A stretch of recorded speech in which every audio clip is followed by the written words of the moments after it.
Can't Hurt Me. By David Goggins. Book of the Day Summary. Master your mind and defy the odds. Can't Hurt Me, 2018, is the inspirational true life story of David Goggins, one of the world's fittest men. The summary explore the key life events of this inspirational athlete and military man and provide a fascinating insight into a truly focused and unbreakable mind. David Goggins is an ultramarathon runner and the former world record holder for the greatest number of pull-ups completed in 24 hours. Goggins is also a former U.S. Navy SEAL who saw active duty in both the Afghanistan and Iraq wars. Meet the world's most determined man. So many of us struggle with even the most basic fitness regimen. Somehow we always find an excuse not to head to the gym after work or to skip that weekend run. But what would it be like to live your life with no excuses for not giving 100%? Well, in this summary you'll find out, because that's exactly how the author, David Goggins, lives. We'll go on a journey and discover this incredible man's extraordinary life story.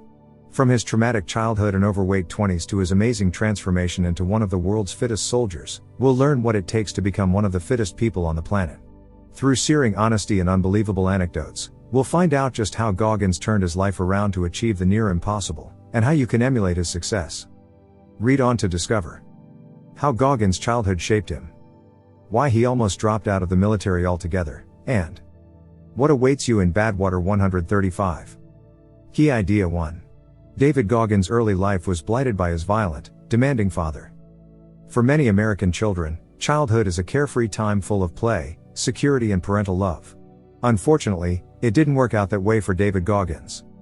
Born in New York in 1975, Goggins never knew the simple joys of childhood. Instead, from the tender age of 6, Goggins, along with his mother and older brother, was a slave to his tyrannical father, Trunnis. A self-made businessman, Trunnis owned a roller disco rink, and his workforce was none other than his young family. Almost every night of the week, Goggins' father took his wife and kids out to his skating rink, where he made them work tirelessly until midnight. Between the ages of 6 and 8, David's job was to look after the skating shoes. His mother would cook their dinner over a hot plate in the rink's office, and after the children had finally finished work at around midnight, she would put them to bed in the office too. Unfortunately, the thumping music from the dance floor made sleep almost impossible, and Goggins regularly fell asleep in school, unable to concentrate on his lessons. While this grueling routine of school and late-night work would have been intolerable for any young child, the sickening brutality of Goggins' father made life all but unbearable. David often witnessed his father beating his mother with a belt when she dared to disobey him. Once, when David contracted a bad ear infection, she dared to take him to the hospital.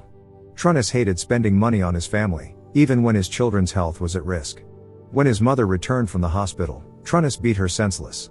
Whenever David tried to intervene to protect his mother, he was belted too. He often had to hide the bruises and angry red welts his father's belt had given him. Thankfully, when David was 8 years old, he and his mother escaped from their tormentor. His mother sweet-talked his father into letting her get a credit card in her name, and with the help of a sympathetic neighbor, she planned her escape. After hurriedly leaving Trunnis's house, David and his mother drove to the small town of Brazil, Indiana, where they started a new life free from Trunnis. But their newfound freedom was bittersweet. Why? Because David's older brother decided to stay with their father, despite his cruelty, meaning that David saw him little after they left. Unfortunately, David's life in Indiana wouldn't be free from hardship either. Key Idea 2. Goggins escaped his father, but couldn't outrun his past suffering at his hands. David Goggins may have escaped his abusive father, but that didn't mean the rest of his childhood was any easier. In small-town Indiana, he would spend the rest of his formative years grappling with poverty and the demons of his past. As soon as the initial euphoria of fleeing from Trunnis wore off, David and his mother had a new and harsh reality to face. They were suddenly dirt poor. Trunnis refused to give his wife and child more than a pittance to support themselves in their new life. David and his mother lived in a public housing block where they paid $7 a month in rent and eked out an existence on her part-time job and a $123 monthly welfare check. As if poverty wasn't challenging enough, the traumatic effects of David's early years began to make themselves known when he was in the 3rd grade. After years of suffering at the hands of his father, David developed a nervous stutter, his hair started to fall out, and patches of his skin lost pigment and turned a different color. Why did this happen? As an adult, David realized that he was suffering from toxic stress.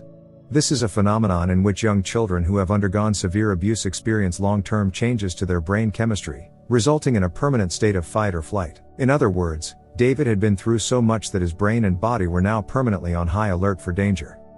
As David soon found out, a devastating side effect of toxic stress is its limiting effect on children's memories. When suffering from this condition, even the most gifted child will struggle to remember the things they've previously learned in school. In David's case, this meant that he was labeled as stupid by some of his teachers. Already the only black kid in his class, he now faced being yelled at and ridiculed on a daily basis. Faced with the prospect of being kicked out of school altogether and placed in a special needs facility, David began doing the only thing he could think of to get by. He started cheating on his homework and on important standardized tests. The result? His oblivious teachers allowed him to stay in school, but his education suffered terribly. Heading into his teenage years, unbeknownst to anyone else, David could barely read. Key idea 3. Fear and disappointment held Goggins back from reaching his full potential as a young man. As a teenager, David still struggled with school and literacy. But in his late teens, he finally locked on to something concrete to do with his life: join the United States Air Force. Buoyed by hopes of becoming a military man, he buckled down, learned to read and was accepted into Air Force training. Unfortunately, his path to success wouldn't be a smooth one. David's dream was to become an Air Force pararescue, a special type of soldier who specializes in parachuting into war zones and rescuing injured pilots. To complete his training, David would have to face his toughest test yet: swimming. David's mother had not been able to afford swimming lessons for him, and he was 12 years old before he even saw a pool. This meant that when he began military training, he desperately lacked the sort of swimming ability necessary for him to make the cut. Paralyzed with fear and facing increasingly tough swimming challenges, he eventually took the easy way out by quitting. When a routine medical test picked up a predisposition to sickle cell anemia, a blood disease, David used it as his excuse to walk away from the military on medical grounds. Even as he was leaving, he knew he should stay and fight through his challenges, but fear got the better of him.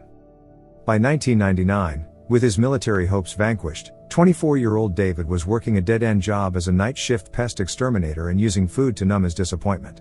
After his discharge from the Air Force, he ballooned from 255 pounds to almost 300 as his eating spiraled out of control. As soon as his pest exterminator shift ended, the first thing he did was stop off on the way home for a chocolate milkshake and a box of donuts, and that was just breakfast number 1. After this, he would drive to his mother's house where she had prepared his usual morning meal. Unbelievably, this consisted of 8 cinnamon rolls, 6 eggs, 10 bacon rashers and copious amounts of sugary cereal. Sadly, David was using food to cope with the bitter realities of his life, that he was uneducated, unskilled, and heading toward a dead-end future. Luckily, the motivation he needed to turn his mediocre life around was waiting just around the corner. Key idea 4.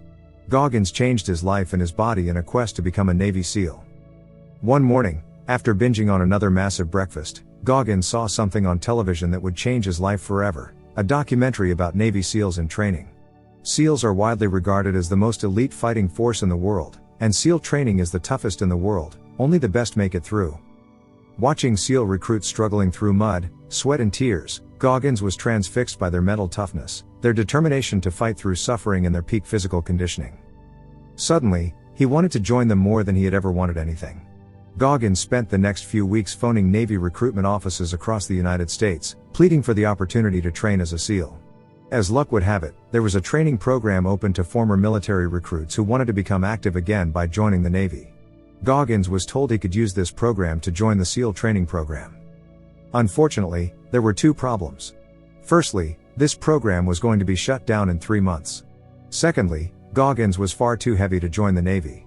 The maximum weight allowed was 191 pounds, and he was 297 pounds. This meant he had less than 3 months to lose over 100 pounds of weight if he wanted to have any hope of trying out for the SEALs. Undeterred, Goggins got to work. Over the next 3 months, he set up a punishing fitness regimen. Waking up at 4:30 a.m. every day, he immediately hit an exercise bike for 2 hours. After that, he'd drive to the nearest pool and complete a 2-hour swim. Then it was off to the gym for an intense workout that included circuit training and at least 5 sets of 200 reps for all the major muscle groups. After the gym, he'd hop back on the exercise bike for another few hours. After dinner, it was back on the bike again for 2 more punishing hours. Remarkably, within 2 weeks he had lost 25 pounds, and within a month he began adding 4-mile runs to his daily routine. When the deadline for enrollment came around, Goggins was fighting fit. He joined the program and underwent a grueling training period that included going 5.5 days with minimal sleep and completing tough exercise drills while soaked with water and covered in sand. However, Goggins gritted his teeth, graduated from the training and eventually achieved his dream of joining the Navy SEALs. Key Idea 5. Goggins' most impressive credentials are for ultra running. Goggins had achieved his ambition to become a Navy SEAL, but after a few years, he found himself hungry for new challenges.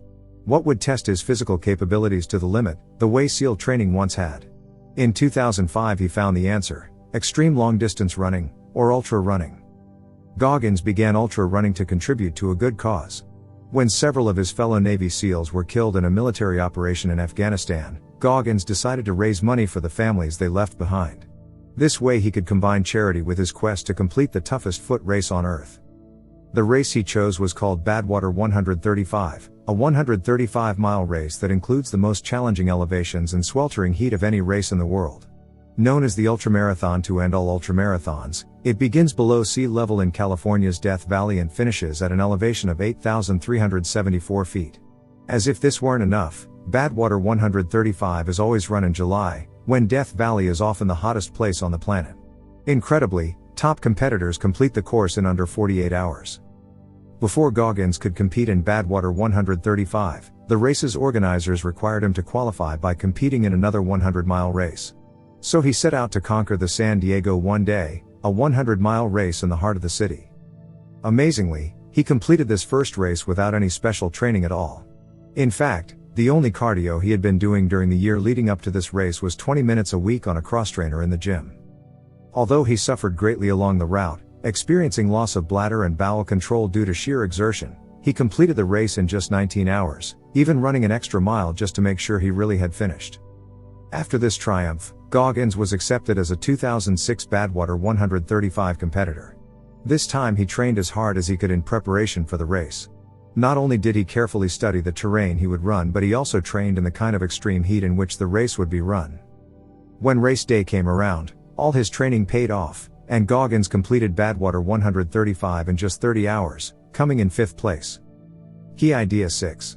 With a lot of hard work, anyone can emulate Goggins' success. Because Goggins is one of the United States' only African-American SEALs and a prolific ultra runner, people often ask him how they can become as successful as him. His first piece of advice comes down to one thing: work ethic. It's a sad fact that our society has become addicted to quick fixes.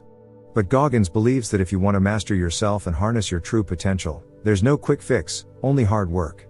You may have tons of talent and passion, but without a work ethic to match, you're a bird without wings, you'll never fly. Goggins' willingness to work hard is the crucial factor in every one of his accomplishments. Whether he's working out in the gym or working as a SEAL, everything else in his life comes second. Working hard is the biggest priority in his life. Interestingly, when he tells people about the value of hard work, they typically say that they don't have the time to put in the long hours needed to achieve their goals. Instead, they say, they have to focus on spending time with their family or working at their desk job. But Goggins doesn't accept this excuse. In his opinion, all these doubters need to do is win the morning. Goggins has achieved so much because he gets up early to do it. To have a chance at a similar level of success, you need to be an early bird too.